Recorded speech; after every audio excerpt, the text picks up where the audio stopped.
What do CEOs need to know about sales these days? A lot. Outdated sales strategies and tactics plague most companies today. Listen to what innovative CEOs and experts have to say about how to change all that with Sales Talk for CEOs. I have a very unusual guest today. Welcome to Sales Talk for CEOs. You are going to be a bit surprised about my guest. And I'm having a bit of a fangirl moment here. So you're going to have to excuse all my enthusiasm and my gushing because I have been wanting to get this person on my show for quite some time. I've been following our guest since she started her podcast, Casual Space. Now, I know what you're thinking, but I'm going to get there. Just give me a minute.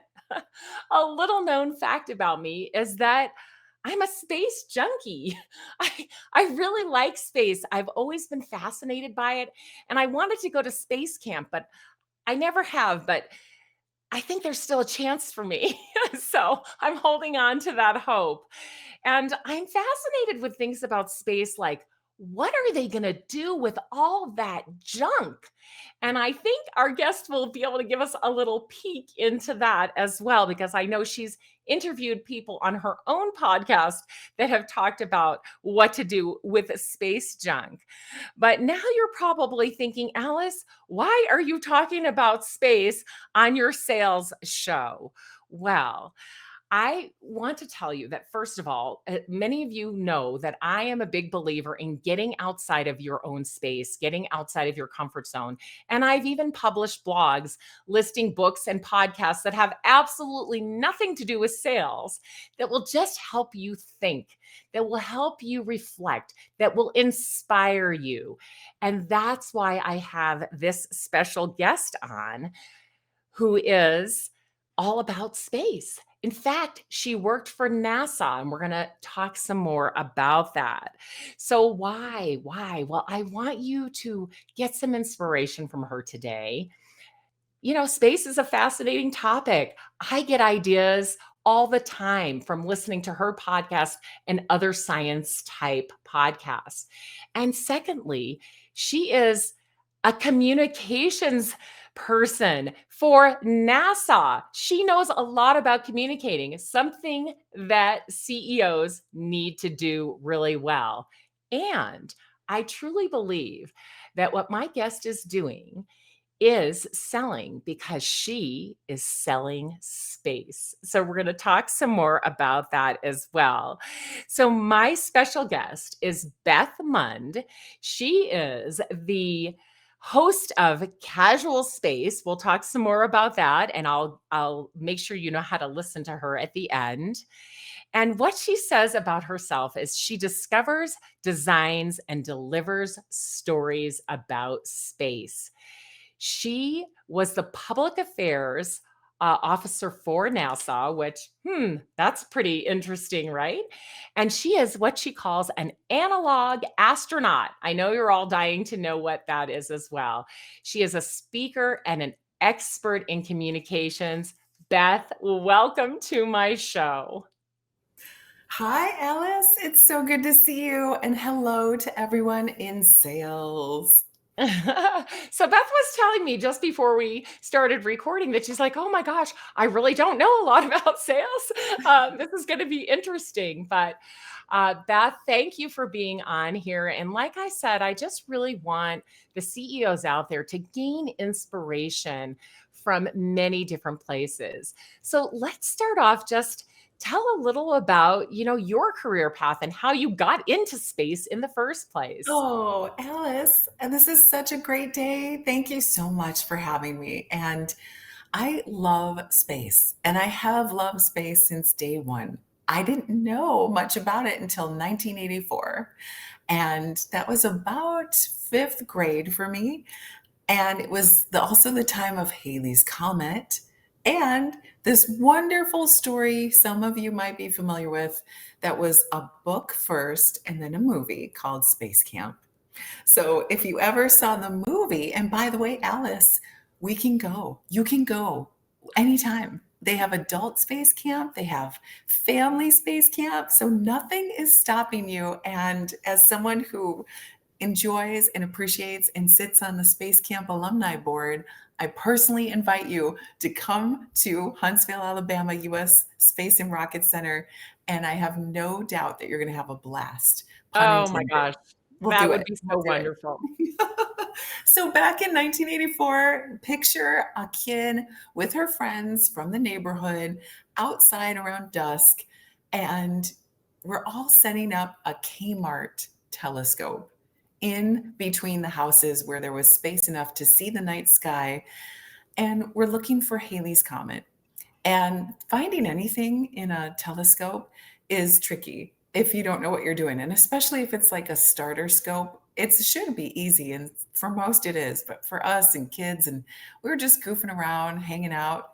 But once we saw it, once we saw this, we were able to focus in and then adjust the focus and see this comet, and not just the celestial body, but the tail of it. Like you could actually see light coming off of it. And it was still fuzzy and blurry, but enough definition to just say, lean in a little closer and go, what is that? And that question led to more questions, which led to more questions, which led to my parents telling me to go to the library and check out some books or ask your teachers. And after years of this annoyance to everyone, they were like, Beth, you should maybe look into some space stuff. Or maybe, I'm sure my parents at one point said, we really should send this kid to space camp. And after I finally went, my whole world changed. Mm. Growing up in the Midwest, in the suburbs, I knew nothing about what was happening on the coasts and launches and historical NASA centers that were building the future and supporting missions and exploring space. There was nothing close by. A couple observatories, and of course, we have museums and some great science institutions, but not like on the coasts. So for me to go to a place where all they did was talk space, and all I saw all around me were people, students my age, learning, exploring, and being curious about space, I knew I had found my place. I knew I had found my people, and I knew that this was going to be in my future some way, somehow. So, fast forward to a bunch of papers I wrote in school about space that somehow squeaked by under the theme of whatever I was taking course, and a master's program in journalism, science journalism. And I got to land my dream job at NASA at Johnson Space Center in Houston, Texas, where I had this amazing career. And it was amazing to be there because of what NASA does, but it was the people. It was the people who I got to learn from, their hope, their curiosity, and their expertise and wisdom. And I would just walk around my office and be like, anyone who knows me know that this is true. I'm not exaggerating. I'm a talker. I'm like, what are you doing? Tell me, what are you doing? So I was doing this searching for space stories back from day one because I'm like, wait, what are you saying? What are you saying right now? You're in charge of the audio for all things NASA. What does that mean? Where do you record it? How do you reproduce it? What kinds of machines are these? I mean, this is me. Imagine me walking around NASA, just asking all these questions. So I'm really supposed to be doing my job, but part of asking those questions was learning about my job and the people who work there, who do their jobs. And all of it is this big wheel that functions and works so that we can explore space. Well, I got to tell you, curiosity is one of the key things that salespeople need. And I believe that all CEOs need too. They need to be curious. And so, right there, there's a parallel between what you were doing, right, and sales, because curiosity is key. And I love that you were going around trying to figure out what everyone else was doing. That sounds fascinating to me. Now, okay, you had a pretty good long career at NASA. How long were you there? Well, I went back to teach at Space Camp at Marshall Space Flight Center. So I was at Marshall for a little while. And then I went to Johnson Space Center. And I was there during the formative years of a little baby we called the International Space Station. So for almost nearly 10 years, I was able to see them assemble stations. So when I got there, the idea and the start of station was just starting to launch piece by piece, mode by mode. And then while I was full force on International Space Station team, I started in public affairs, but then I moved into space station. And instead of sales, because in at NASA, our team, our customers, if you will, are you, the national taxpayers that support the NASA agency. So it was our job to communicate to our customers what was where we were spending our money, how money was being invested in space exploration. And one of the most important parts of communicating that, and just like in sales, I'm going to try to really reach here, was examining and giving definition to the benefits of your investment. So, why invest in NASA even though you didn't have a choice and it came out of taxpayer dollars? But every dollar went where? What were we doing? What were we examining, growing? And a big part of that were the spin-off program. And a lot of people are familiar with this because these are the technologies, and we call it at NASA tech transfer, where the things we're doing to solve for space gets brought back and applied to solutions that are earth-based here on Earth. And that was just one of my jobs, but to highlight the tech transfer team and those people and some of the things that they were able to do, what a joy. It was just such a pleasure. You were truly selling the mission and you were selling space, right? Yeah. This Yeah. is what we're doing and this is why it matters and this is why it matters to you. And I think, so much of selling is communication, it is curiosity, and it is guiding people and helping them understand, educating them. And so you probably don't think of yourself in sales, but you are doing that every day with your communications job. Mhm. And, Hey. that sounds like you had a lot of fun doing all of that, but you left that world and you started your own company. I don't know if you think of yourself as an entrepreneur or not, but you are. I am. I'm getting very used to that. I am stepping away from NASA was one of the hardest yet most defining part of my career.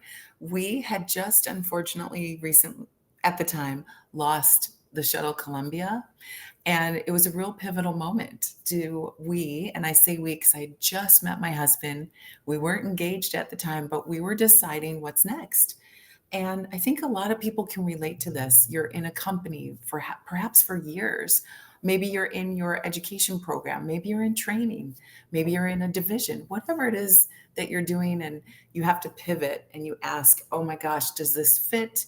Where's my Yeah. future? How do I align with, how this is being spelled out? And we were very much at NASA at the time, still under the Columbia investigation process. It took years, and we didn't know when we were going to return to flight.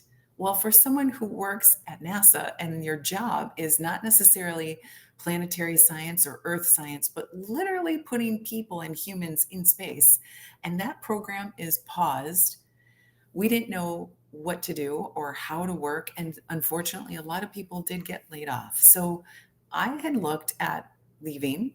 And when I returned to the Midwest, which is where I'm from, I was able to find this amazing corporate role at an amazing company that's a hometown company that paid an amazing salary that didn't last very long because I feel like it so I sold my soul to the devil. It was amazing on paper, and then I got into the weeds and I thought, "Oh, this is not for me personally." So I left and I said, "I can't get space out of my bones. What am I gonna do?" I really feel like, and I would advocate like you, Alice, read and explore and talk to people and have a hobby about it, but it just was so prevalent, it would not let me leave it. And so I was like, all right, I'll talk to people and I'll encourage and I'll be an ambassador for camp, space camp. But when people found out that I worked at NASA, immediately was the questions and where can I learn more? Or here's the better part, they would share with me their story. And there always is a story from someone about space, whether it was something they read, an experience they had, or someone they knew that perhaps worked in the space industry. And these stories were given to me so preciously. And I felt like I was holding on to this gift that just didn't go anywhere but with me. And I wanted to do something about that and expand that. So I'm like, I'm going to start a podcast where these stories are going to just be shared and they're going to live.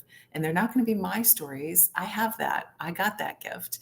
I want to hear from everyone else who has a space story, whether it's funny, innovative, unique, atrocious, outrageous. Let's do this. And it has been my joy to be doing this. And now it's evolved into a non-for-profit that I run.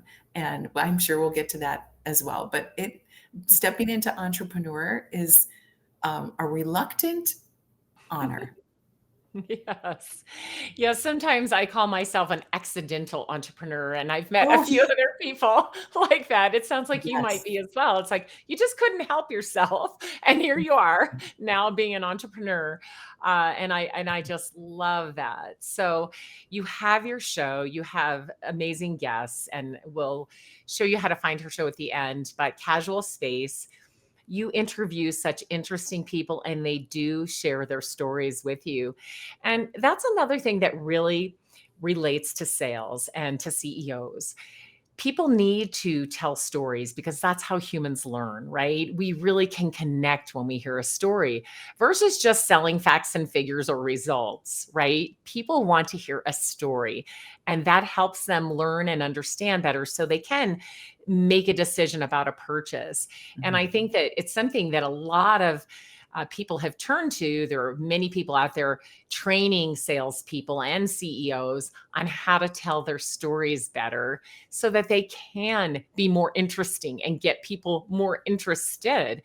And of course, there's a lot of us, including yourself, out there on LinkedIn telling our stories to get people engaged. Mhm. So I think, we just can't limit in any way the potential of stories because stories have so much potential to help the human cause in every single way, but certainly in sales.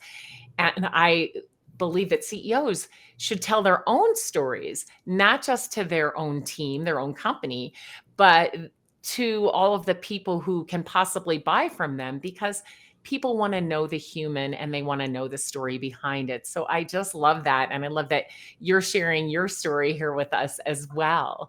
But let's talk a little bit about the communication aspects of things right now, because all of us need to be better communicators, CEOs and salespeople, senior leaders. We all can get better at communicating. And I know that you have made a study of this. You went to college for it, you did it with NASA. And so let's talk a little bit about some of the things you've learned along the way about communication that would help a CEO become a better communicator. Oh, Alice, you're a great communicator. I love it. And I thank you because I think this is sometimes one of these under-examined skills. We talk about soft skills and the importance of good communication. I think it's absolute. I think if you have a good communicator on your team, pay them well.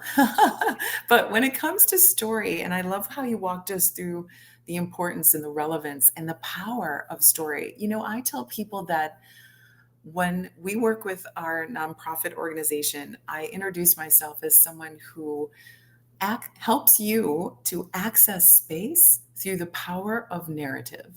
And any business can do this. The power of narrative is not to be taken lightly. And I don't call myself a narrative expert, but I do know what makes a good narrative. And when you embed it in your company, in your strategy, in your sales, and on your team, when you use story correctly, and yes, there are wrong ways to Yeah. use stories that are distracting, stories that don't get to the point, stories that don't solve a problem or don't. Here's one: if your audience can't see themselves in your story. If I came on and I said, Alice, I never struggled, I walked into NASA day one, it was easy, then who cares? Nobody wants to hear that story. It took me 8 or 9, I don't even know the count anymore, times to get to NASA. I have more rejection letters from NASA than any other company I've ever applied to. And this is and this is the power of my story because everyone can relate. I had a goal, I had a dream. It was the ultimate career, but I had to get there, and getting there was the hard part. Well, I still do that today. I mean, I go on analogs, and sometimes people will say, "What is the thing you want to accomplish on this simulated science, space mission?" And sometimes I say, "Just getting there. Getting there is going to be my major accomplishment, and then I'll figure it out when I get there." And I'm just being transparent and honest. But if I'm on stage and I'm keynoting, you better believe that every story I'm sharing has to be relevant, purposeful, and serve the audience. If I'm doing that in a sales pitch, same, because this is your customer's time. And if your story can bring them in, if they can help relate to them, and most importantly, again, solve or connect or resolve or take away a pain point, then you have a very powerful tool in your toolkit to share stories. And, Alice, you opened so well about your love and mutual love for space. I bet anyone in sales can have an opener story that's space related that someone else can relate to. I mean, it's just such an easy thing to just, space is one of those things I think that genuinely excites us and makes us happy and kind of gets us, that opens up a conversation. So there you go. You have a narrative right there waiting, I'm sure, in your pocket that you can use. Or feel free to use any of mine. Absolutely. Well, yeah, I think that as executives, whether we're selling to people who can buy from us or we're selling to our own team, that narrative is important. And like you said, the audience is really important. Can they relate to what you're telling them? Well, you can relate your story to the audience if you take the time ahead of time to figure out who is your audience, right? And what do they So want to important. know and what has their experience been? You tailor your own story to help them, right? And that's the beauty of story. You can use the same story over and over again in so many different ways. But of course, you have to know your audience. And I think that is what's really important. You also mentioned, it has to be purposeful, right? Mhm. The stories that we tell have to lead to something, they have to help somebody learn, guide them in some way. They shouldn't just take us off course. And so they Yeah. need to be practiced and concise. I mean, you as a keynote speaker know better than anyone that you don't just step on stage and start talking. You Oh, get your stories no. ready ahead of time, right? And you practice Absolutely. them. Yeah, good keynote speaker. So good. So true. A good keynote speaker has stories like a Rolodex, and they know that this one can be plugged in here and this one is relevant to that. And they can pull from some preset stories, but really, they only do that based on the audience, like you said. So the power of story, it can take you far. Yeah, yeah, absolutely. Now, so communication being key, of course, and understanding the story. The part of your story that I want everybody to understand, they probably don't know what an analog astronaut is. So, Beth, have you ever actually been to space? Not yet. No, not yet. But I say yet. I'm looking forward to going because I think it's all in our future in some way, shape, or form. Now, while I haven't, like my physical body, my personal, you know, haven't I haven't been to space, but my stuff has been to space in the form of an SD card.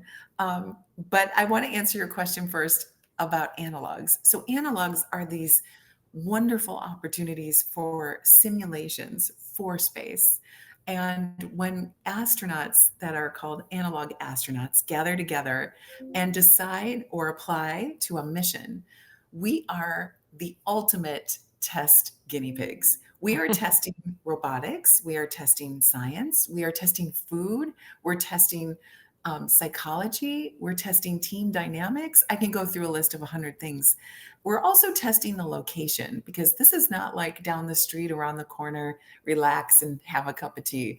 This is hard to get to. It's usually a very remote place because we're trying to get the ultimate experience of a simulated place. So there's usually a lag in communication. There's usually a very rocky landscape, much like the moon or Mars. Sometimes these analogs are on ships. out on the ocean. Sometimes they're underneath the earth and they're in lava tubes where it's really tough to get to. But this is what space is. It's going to be hard to live, hard to get to, hard to survive. And so we're testing equipment and ourselves and our communication back and forth so that when we go for real, the data has already been collected through us, the analog astronaut community. So I love doing these because it feels like I'm walking the walk and talking the talk. And whenever everyone asks me, do you still want to go to space?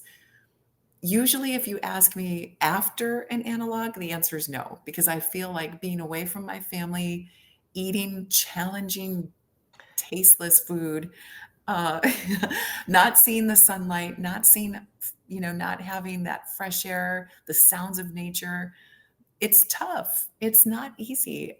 It's okay for temporary travels and experiences and trips, but if that's going to be our future in space, you have to be pretty hardy and we have to have a pretty great setup that is very comfortable for us to move forward so we can do well and thrive rather than just try to get through that flight or try to get through the transition to getting there. Yet alone when we get there, we have to set up shop. We have to work with robots. We have to work with the landscape and what little materials we have, not to mention our body, our bones, our eyesight. It's all going to atrophy. We're going to be like blobs coming out of that capsule and trying to, we've lost Right, muscle right. mass. It's bad. It's going to be bad. So, I mean, look, we just all went through COVID. Everyone can relate. What do they call it? Like the COVID weight, the COVID. We know that if we're not active and engaged, it can be challenging. So when we do these simulations, we are testing not only equipment, but ourselves. And going to space is going to be that test. Yeah, wow. I'm sitting here getting inspired, right? And this is again why one of the reasons I brought you on the show because we're talking about something that doesn't seemingly have anything to do with sales, but what you just told me makes me think about how we need to be in the customer journey. So, you are in the journey that an astronaut is going to take. You're doing it here on Earth, but you're doing every step that they're going to do. You're eating the food, you're managing the laundry, you're, True. working with the robots. You're doing every single thing that they're going to have to do to make sure that they can do it when they're in the actual situation in space. And I think that, with customers, we have to walk in their journey so we know how are they going to use our product?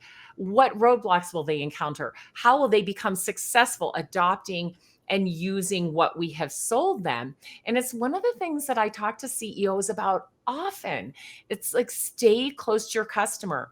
Understand their journey to making the decision to making this purchase and understand how they're going to utilize this product and what road bumps there's going to be and what you're going to do to help make them successful.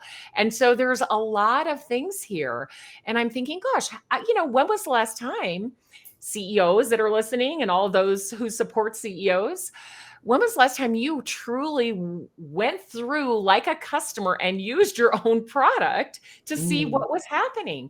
So that you could come back and go, "Oh my gosh, I didn't realize you were gonna run into this or that was going to happen." But because you went through that yourself again, you found something, right? yeah. And then even talking to your customers, like you probably talked to the real astronauts and talking to them about what they're doing, how they're using it, what they encountered, so that you on the ground then can try something different and give it back to them and say, I think it'll work now. So here, take this back and try it. Yes. Yes. And I challenge and invite everyone who's listening, no matter what your product or service is, I challenge you. This is part of my goal. I have this weird talent. Like if there were a trivia night for space, this is where I would make all my money. I can take anything, and turn it into space. So if you are a business, if you are a company, if you're a CEO or if you're in sales, what is your product and how can it land in space? Now, this might sound quite silly, but if you think about, I've done a couple simulations where I do months at a time and I tuck myself away with my team and we research and we science and we do these simulations. Sometimes we're on the quote moon, Mars, what have you, or a station. Like if we're on a boat, then we're in between. Everything you use in your everyday life came from someone that produced it, and we needed it. So everything from communications, like how did I communicate? And not just, my phone necessarily I couldn't talk to my family, but the photos. I needed to take photos to feel creature comforts. The food we talked about. Oh my goodness, going to the bathroom is a whole nother podcast for a whole nother time if you want to come to casual space and listen to those adventures. But okay, so we've got creature comforts. We've got things you produce in your house. What do you do throughout the day? You get in a car. What did we use? We used a spacesuit. What was comfortable? What was uncomfortable? Um, did we read books? Did we grow things? Did we need fresh air, filters? Like anything we did throughout the day that you've done in your own home was a product or a service. So if you're thinking about the future or future forward, you have a real test bed within the analog astronaut community and environment and in these simulated missions. If you want to ask yourself, would we be brave enough to put our product within the hands of a bunch of scientists and analog astronauts to go test it? We will give you the best, most honest feedback. And I'm talking from, dentists. We use toothpaste that was being developed just for long duration tooth decay. We used certain kinds of dried food along with a mix of fresh. We used surveys to help understand how we were getting along with our team. So, a psychology institution and academic group that we worked with. We used everything you use on earth, we had to bring with us. And there's a weight and a cost. So, we better be able to validate what we're going to be bringing and using in the future. So these are good questions as a company to just ask yourself, how can we, what's our future vision? How can we communicate this? How can we test bed this? We're your group. If you want to, the analog astronaut community will raise our hand and say, we'll try it. We'll give it a go, because ultimately someone has to bring something to space. Why can't it be yours? Yeah, exactly. And there are so many products out there that would be fun to bring to space for sure. But I also just love the whole idea of the testing and testing. Will it work under these conditions? Will it work under those conditions? How Yeah. will it work? What will we do? Right? This is really the kind of thinking that CEOs need to have and keep their team engaged with their own products. Right? And think about having some unusual groups, maybe the analog astronauts, or maybe another group testing Yes. your product to see what comes of it and to see Yes. what you can learn. So I really, really love that idea. Yeah, again, just getting inspiration from unusual places is what we're talking about here, so that you can continue improving and helping your team thrive, which I just love. Well, all right. So, some of the things that I've always wondered about space and have learned on your show, but one of the things I wanted to talk about, because I think it's really related to business. And like you said, anything might end up going to space. There are agencies now who are talking about ads in space and how you're going to advertise in space. There are agencies and groups that are trying to talk about cleaning up space, because look, we're launching all this stuff into space and it's just orbiting the Earth. So I want to talk about space junk for a minute. And I think Mm. this is a wide open space for companies to innovate in. So what's happening to the stuff in space? It's just junk just floating around? Kind of Good question. terrifies me, you know? I know. It's a good question. Okay, so this is again, I feel like I'm a conduit. I'm not the space junk expert, but when I get to talk to them, I hear some of the challenges that they are working to solve. And I didn't even know myself as much as I've worked at NASA, and I'm pretty well known. I'm pretty well not versed in some Apollo history. We have a lot of junk on the moon. I didn't even know what was up there. And if you really want to get into it, there's a couple books and a couple guests that you should listen to. And I'm talking like garbage at every level. Let's just leave it at that. It's on the moon because we couldn't afford to bring that much weight back and return with it. So it had to be left there. So there's that. It's not only in our orbit around our planet, it's all the way on the moon. So how are we going to, get rid of this debris? And yes, there's a lot of debris. Well, I have some good news for you. As we continue to explore space, we are also continuing to challenge ourselves country by country with responsible space debris.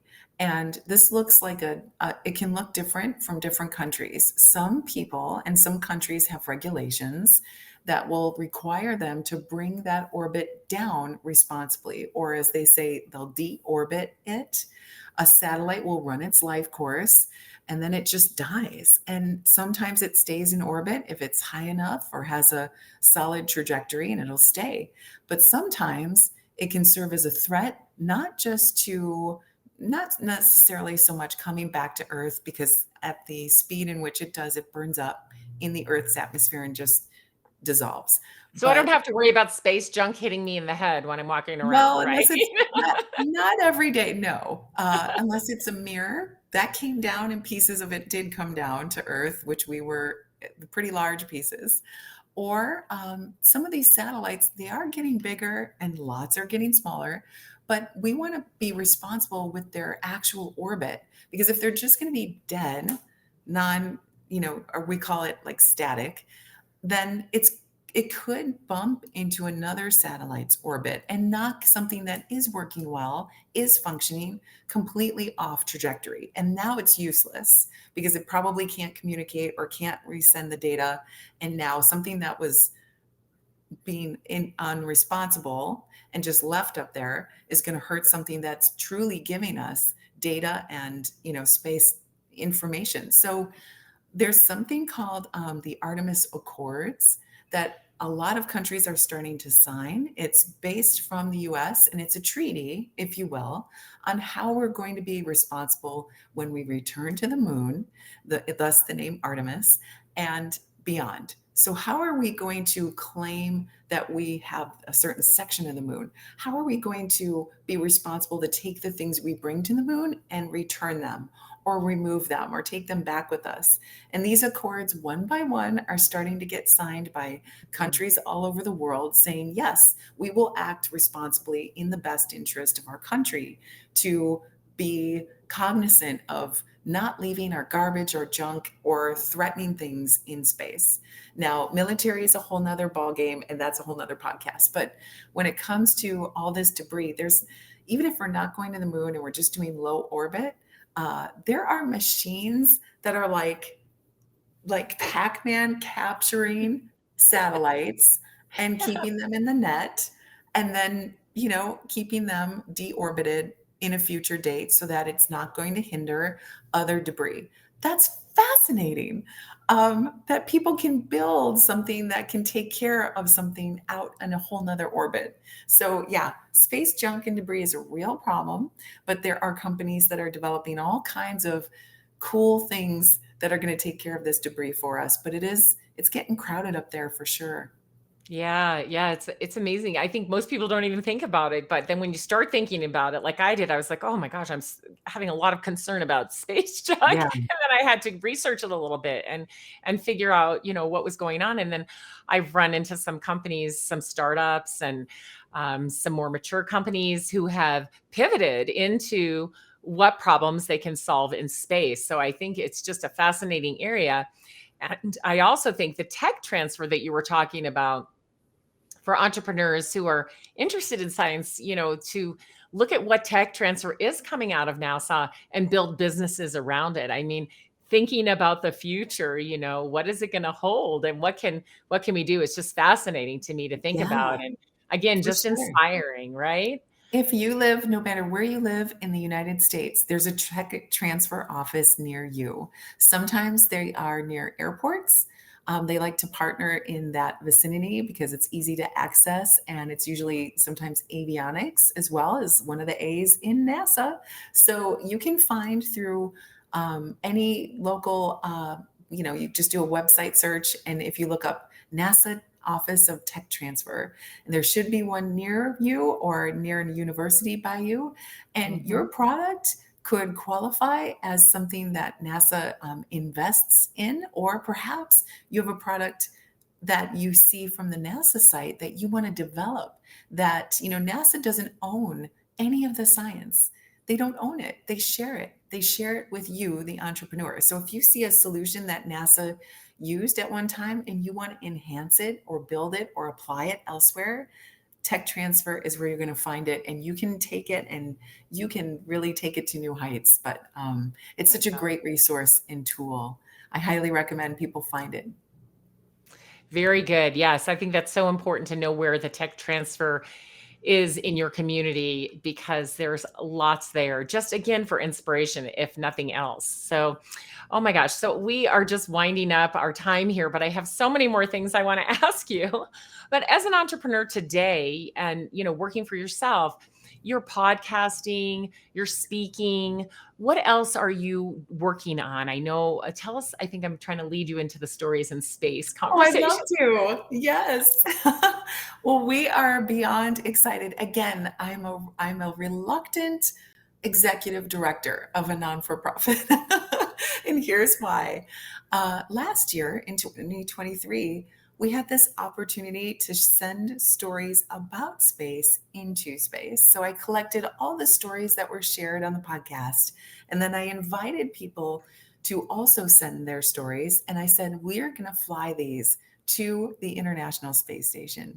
And people were ecstatic. So I've got students, I've got young kids, I've got older folks that are sharing very, very personal stories and everything in between.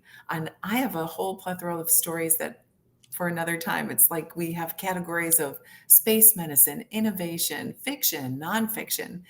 As long as it's a story that has a space theme or it's about space, we fly it to space. And last year, I cannot believe I'm saying this, but our stories launched from NASA Wallops on the East Coast to the International Space Station, where they are right now as we are speaking. So they are on board a MISSI, which stands for everything at NASA is an acronym, by the way. It's like learning another language. Right. A MISSI 18, it's a number, but it stands for Materials International Space Station Experiment. And it's basically like a U-Haul, and it takes a whole bunch of materials and tests them in the harsh space radiation based environment. So those stories are going to come down from space after almost a year in April. And then we're going to do another mission and another mission after that. Right now, we're partnering with our Canadian neighbors at Maritime Launch Services, and they are Canada's first commercial spaceport where they're going to be launching the next round of stories. And we're in works with a couple other countries who are very excited to be represented in a big way with their stories. So right now, anyone from anywhere all over the world can put their story on the website. It's easy to do, it's free, and it prompts you through just a couple of questions. And then we take your story, we download it onto a very small SD card. Here is the website as you're seeing it now. It's storiesofspace.com. And this is a QR code that you can easily start accessing the application for your story. All the stories go, by the way, as long as they're clean. So we want to have great stories. So we take all these stories and we're going to launch them this summer from Canada. And at any given time, no matter where you are in the world, you can write a story. Your story can be fiction, nonfiction. There's some great examples there. If you go under Mission 1, you can see some of the stories that were originally submitted. And it's just such a great, it helps people connect to space in a truly unique way. It enhances science literacy because boy, oh boy, we are needing to work on this. So we need to work on what science, when we read it and we interpret it and we apply it in our lives, I think there's a real opportunity for us to grow there in our skill set. And it's an opportunity for you to take your thought. Maybe you have a business innovation or an idea, or you yourself are an entrepreneur, and you want to tell me all about something that you want to test in space.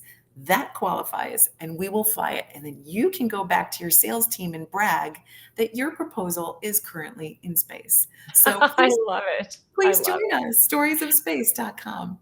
I love it. And, again, I'm just getting inspiration and ideas from that. Like, we need to collect customer stories. As companies, we need success stories from our companies, from our clients, from our customers about how they're using our product and how they got success using them. And we could be collecting stories if we made it more fun, right? So you're doing this project, it's fun. I'm going to launch your stories into space. How cool is that?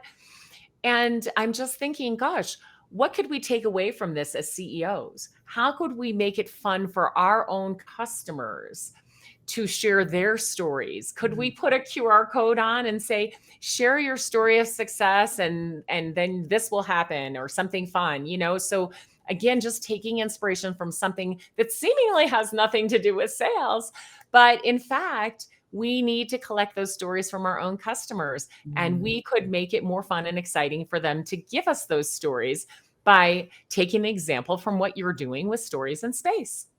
I agree. I think that would be a really powerful story tool that we talked about earlier. And I'm constantly, so what happens in between these missions? Well, I'm out there on stage and I'm out there in front of companies. If you'd love to have me come in and showcase, I break down the content from these stories and I show examples of innovation just from a simple story. I Yeah. show examples of problem solving. These are from kids or sometimes professionals or adults or dreamers or story writers. And I say, look at this connection. Look at this beautiful bridge where we don't know how we're going to blank in space, but we're doing it here on Earth. And it took this Yeah. storyteller to bridge that gap and show it to us in the form of a story. And when I share this with CEOs, organizations, institutions that are not necessarily in STEM, they are inspired, but they're also looking to say, oh, this is what people are thinking about when they're thinking about their Mm, future. And what an insight. yeah. Just collecting data like you offered, Alice, is if you gather stories, sure, you can remarket that. Sure, that would be a great way to connect with your customers, but you have a database enriched with really listening. And if you can listen and hear to what your customers are writing through a, fun experience like a story, wow, that's something that you So can much really, learning, Beth. right? Right? So much learning from that, right? Oh my Yeah. gosh. So if you want to be inspired outside of business, something fun to listen to that will take your mind away from your day-to-day business and give you some new different kinds of ideas, I highly recommend you listen to Beth's podcast, because she's an amazing podcaster and she really interviews interesting people who have lots of ideas that I think will inspire you. So that's Casual Space Podcast, Mhm. and she is on every podcasting channel, so you can find her everywhere. And oh my gosh, Beth, thank you so much for coming on the show today and just taking us away from business a little bit, letting us think about some other things and then come back and think about how that applies and what we could do differently. And just thank you for giving us some inspiration. Thank you, Alice. It was such a pleasure. I hope everyone gets inspired. Just go outside tonight and look up. Oh, perfect. If you enjoyed the show, please like and subscribe, and we'll see you next week.